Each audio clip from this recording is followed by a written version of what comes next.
Movie के starting में हम डॉर्सा नाम के एक सांप शूटर को देखते हैं जो कि अपने टारगेट का वेट कर रही थी और उसके आते ही वो एक बुलेट में ही उसका खात्मा कर देती है, जिसके बाद अपने बुलेट सेल को कलेक्ट करती है और वहां से निकल जाती है।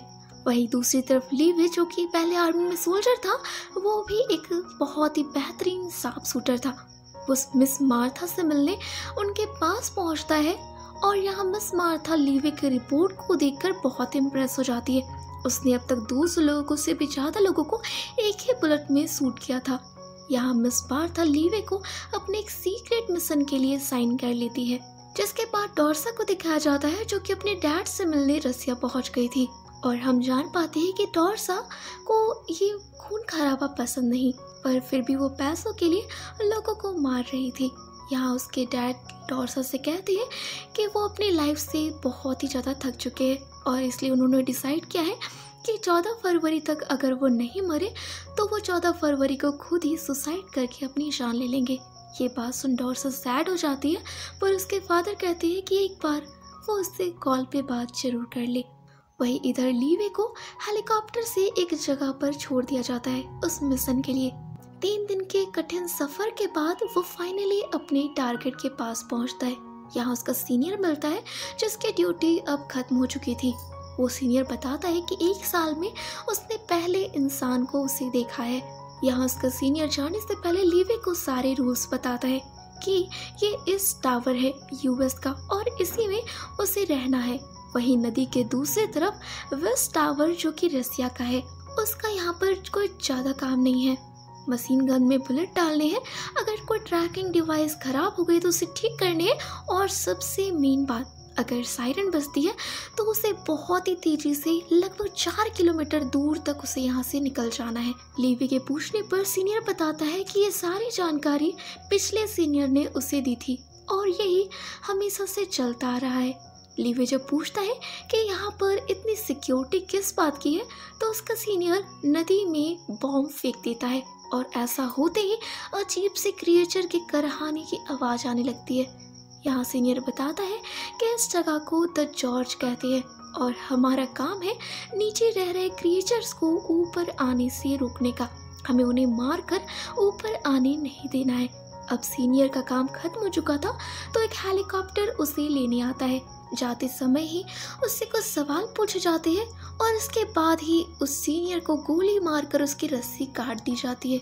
हम जान पाते हैं कि यहाँ पर कॉन्ट्रैक्ट खत्म होने का मतलब है उसके जान से मार देना, क्योंकि अब तक उसने यहाँ के बारे में सब कुछ जान लिया होगा, इन क्रिएचर्स के बारे में। लीवर को भी ये बात पता नहीं थी और वो अगले दिन से ही अपना काम शुरू कर देता है गन्स में बुलेट डालने का और टावर में खड़ी होकर निगरानी करने का।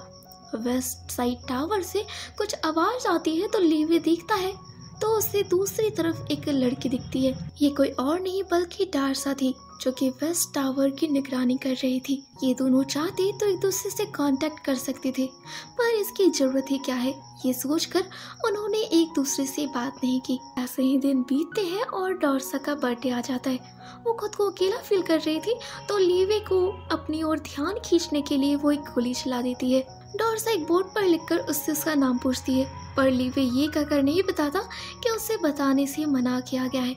तो डॉर्सा कहती है कि आज उसका बर्थडे है तो आज उसका जो मन करेगा वो करने वाली है।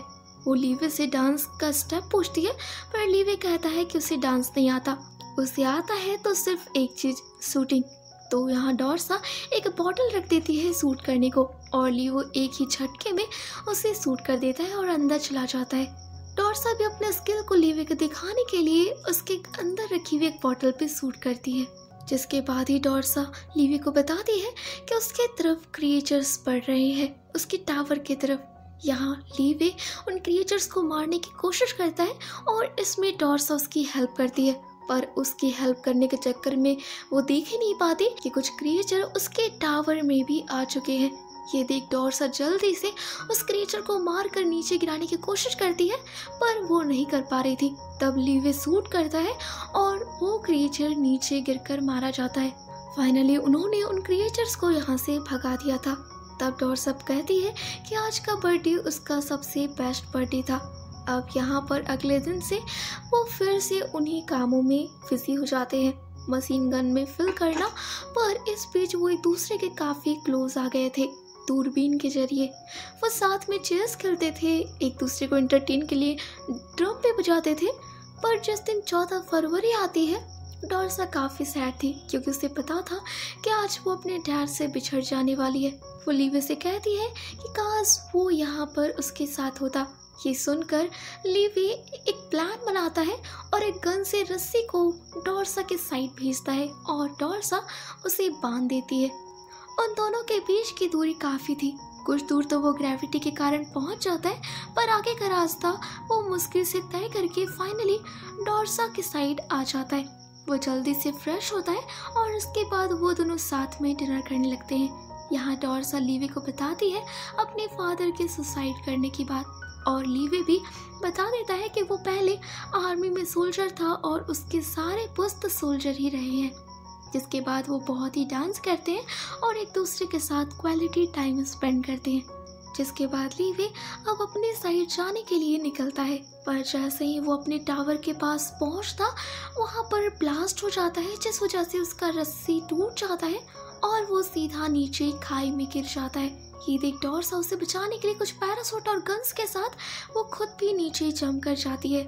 वहीं नीचे लीवे एक बड़े से पेड़ जैसी चीज में अटका हुआ था और कोई क्रिएचर उसे खाने के लिए आगे बढ़ रहा था। लीवे खुद को उस पेड़ से तो निकाल लेता है, लेकिन वो किसी और क्रिएचर में गिर जाता है, जिस क्रिएचर के बड़े बड़े नुकीले से दांत लीवे को अपने अंदर जकड़ने लगे थे। तभी वहां पर डॉर्सा आ जाती है और वो उन दांतों में लगातार सूट करके लीवे को उससे छुड़ा लेती है। पर तभी वहां पर हॉर्स पे सवार कुछ क्रिएचर्स आ जाते हैं, जिनसे पेड़ जैसी शाखाएं निकल रही थी और वो उन दोनों को मारने की कोशिश करते हैं। पर डॉर्सा और लीवे वो दोनों सूट करके उन्हें मार देते हैं। जिसके बाद वो अपने टावर पर वापस जाना चाहते थे, लेकिन यहाँ डॉर्सा ने उस डिवाइस को खो दिया था जिससे कि वो अपने टावर पर वापस जा पाते। तो वो दोनों गॉर्ज में ही आगे बढ़ने का डिसाइड करते हैं। आगे चलते चलते धुंध जो कि येलो कलर की थी, वो अजीब तरीके से ब्लू कलर में चेंज हो जाती है। वहाँ उन्हें एक फैसिलिटी दिखती है, एक शहर सा दिखता है। खतरे से बचने के लिए वो दोनों एक चर्च में चले जाते हैं, पर वहाँ तो और भी खतरा था। स्पाइडर जिनका चेहरा इंसानों की तरह था, वो उन दोनों पर हमला कर देते हैं। पर डॉर्सा और लीवे सभी स्पाइडर्स को शूट करते हुए किसी तरह वहां से बाहर निकलते हैं और एक दूसरी फैसिलिटी में चले जाते हैं। ये एक लैब की तरह था। अंदर उन्हें एक डीवीडी मिलता है और प्ले करने पर पता चलता है कि इस जगह पर एक्सपेरिमेंट चल रहे थे।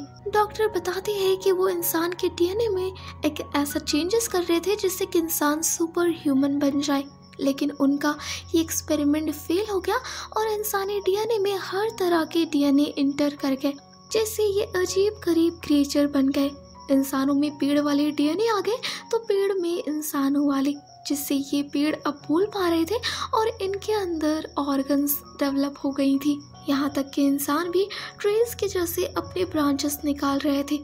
तभी यहाँ लीवे को एक कंप्यूटर मिलता है, जिसे ऑन करने पर उसके सामने सारी सच्चाई आ जाती है कि ये सारा एक्सपेरिमेंट कोई गवर्नमेंट का नहीं बल्कि एक कंपनी का था। ये मिस बार्था की कंपनी थी जिसने इस एक्सपेरिमेंट को किया, और इसके अलावा भी उसने एक ऐसी मिसाइल बनाई जिससे कि 4 किलोमीटर तक सब कुछ बर्बाद किया जा सकता था। तभी उसे क्लिक होता है कि शायद इसी वजह से सीनियर ने उसे 4 किलोमीटर तक दूर भागने को कहा था, क्योंकि सायरन बजने का मतलब ये मिसाइल का ऑन हो जाना था। वो दोनों मिस बार्था की सच्चाई जान चुके थे कि वो इसीलिए ईस्ट और वेस्ट टावर में लोगों को अपॉइंट कर रही थी ताकि वो गौर से निकलने वाले क्रिएचर को मार दे और ये इन क्रिएचर्स के बारे में दुनिया को कभी पता ही ना चले। ये सारा का सारा खेल गवर्नमेंट से छुपाकर मिस बार्था कर रही थी। पहले तो वो ड्रोन से सारा काम किया करती थी, पर कुछ काम जैसे कि गन्स में बुलेट को डालना, ट्रैकिंग डिवाइसेस को ठीक करना, ये इंसान ही कर सकते थे। इसीलिए वो लोगों को अपॉइंट कर रही थी। डॉर्सा और लीवे उस फैसिलिटी से बाहर निकलते हैं, पर बाहर निकलते ही ट्रीज वाले क्रिएचर उन्हें चारों तरफ से घेर लेते हैं और उनके सामने उनका ही वेपन बैग फेंक देते हैं। ये उनकी एक चाल थी, पर फिर भी वेपन्स के बिना वो कुछ नहीं कर सकते थे, इसलिए डॉर्सा उस वेपन बैग को लेनी पड़ती है। पर तभी एक ट्रैप में इसका पैर फंस जाता है और वो ट्री वाला क्रिएचर उसे घसीटता हुआ रेड जोन में ले जाता है। वहाँ की धुंध रेड कलर की थी और ये बहुत ही डेंजरस था। लीवे डार्सा को बचाने के लिए उसके पीछे जाता है, पर उसे समझ नहीं आ रहा था कि डार्सा किस तरफ गई है। ये ट्री वाला क्रिएचर खुद एक साइंटिस्ट था जिसने डार्सा को उल्टा लटका दिया था और वो जल्दी से डार्सा के डीएनए को चेक करता है, जिससे उसे पता चलता है कि ये कुछ ही समय पहले इस जोन में आई है, क्योंकि 5 दिन यहाँ रहने के बाद उनके शरीर में ये वायरस जरूर चला जाता। यहाँ डार्सा किसी तरह खुद को छुड़ाती है और उस क्रिएचर पर हमला कर देती है और एक नुकीली चीज को पाकर उस क्रिएचर पर हमला करने लग जाती है। पर ये क्रिएचर जैसे मरने का नाम ही नहीं ले रहा था। तो डार्सा को कहता है कि वो इंसानों की तरह ऑक्सीजन से और पेड़ों की तरह कार्बन डाइऑक्साइड से भी सांस ले सकता है, उसे मारना नामुमकिन सा है। इससे पहले कि साइंटिस्ट डार्सा को खत्म कर देता, वहाँ लीवे आ जाता है और साइंटिस्ट को शूट कर देता है, जिसके बाद वो उसे फायर गन से आग लगा देता है। अब वो आगे जाने का सोचते हैं, पर आगे बहुत ही बड़ी मुश्किल थी। उनके सामने एक बहुत ही बड़ा जाल था जो कि पेड़ों की तरह फैला हुआ था और उनके अंदर ऑर्गन सांस ले रहे थे। वो दोनों फिर भी हिम्मत करके आगे बढ़ते हैं, पर डार्सा का पैर एक गलत चीज पर चला जाता है, जिससे एक पेड़ वाला ह्यूमन एक्टिवेट हो जाता है और डार्सा पर हमला कर देता है। पर लीवे जल्दी से उसे शूट करता है और फायर गन से उस पूरे जाल को ही जला देता है। उसी रेड जोन में उन्हें गाड़ियां मिलती है, जिससे उन्हें राहत मिलती है। वो जल्दी से उस गाड़ी पे सवार होकर रेड जोन से ब्लू जोन और ब्लू जोन से येलो जोन तक भी पहुंच जाते हैं। पर उनके पीछे वही पेड़ वाले क्रिएचर हमला करने लगते हैं, उनका पीछा करने लगते हैं। डार्सा को रस्सी मिल जाती है, जिससे कि वो अपने टावर पर वापस जा सकते थे। डार्सा उस रस्सी को गाड़ी में ही बांध देती है और वो गाड़ी के सहारे ही ऊपर जाने लगती है, पर वो क्रिएचर उन्हें मारने की कोशिश कर रहे थे। यहाँ डार्सा और लीवे दोनों उन क्रिएचर को शूट करते हुए ऊपर जा रहे थे, पर वो काफी ज्यादा थे और वो दोनों ही थक चुके थे। तब यहाँ लीवे दिमाग लगाता है और वो पेट्रोल की टंकी फोड़ देता है, जिससे वो क्रिएचर पेट्रोल से भीग चुके थे। जैसे ही उनकी गाड़ी उनके टावर तक पहुंचती, लीवे फायर गन से वार कर देता है, जिससे वो सारे क्रिएचर जलकर वहीं के वहीं मारे जाते हैं। वो दोनों फाइनली सेफली ऊपर पहुंच चुके थे, उस गौर से निकल चुके थे, पर वो अब इस मिशन का हिस्सा नहीं रहना चाहते थे। वो दोनों डिसाइड करते हैं कि वो इस जगह को बर्बाद करके अपनी एक नई लाइफ को स्टार्ट करेंगे।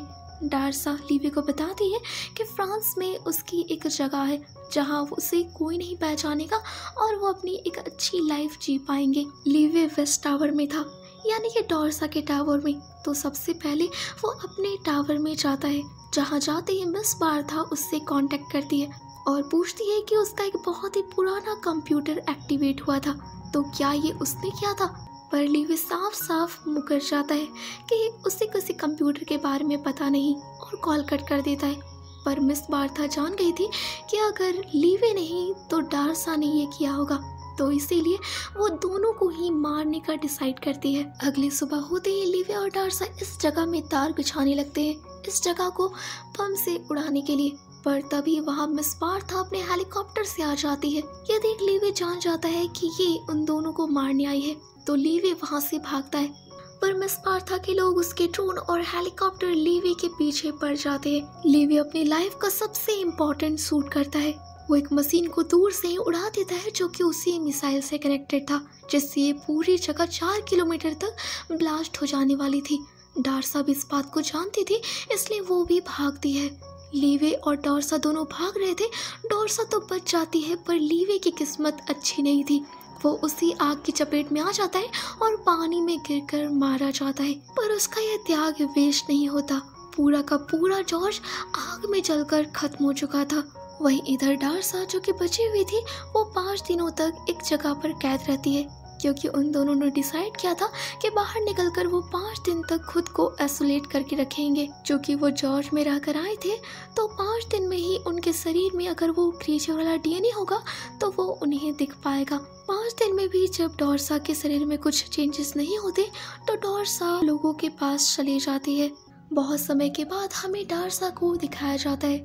जो कि अभी तक लीवी को भूली नहीं थी और उसके लिखे पोयम को पढ़कर उसे याद करते हुए बहुत ही इमोशनल हो गई थी। हम देख पाते हैं कि डार्सा फ्रांस में थी उसी जगह पर, और वो एक वेट्रेस का जॉब करके अपनी एक शांति वाली जिंदगी जी रही थी। तभी एक दिन अचानक से उसे लीवे दिखता है। ये देखकर डार्सा की खुशी का तो ठिकाना ही नहीं रहता। लीवे उससे एक रैबिट पाई मांगता है जो कि उन्होंने लास्ट टाइम एक साथ खाया था। डार्सा सीधे जाकर लीवे को गले लगा लेती है और यहीं पर ये मूवी खत्म हो जाती है।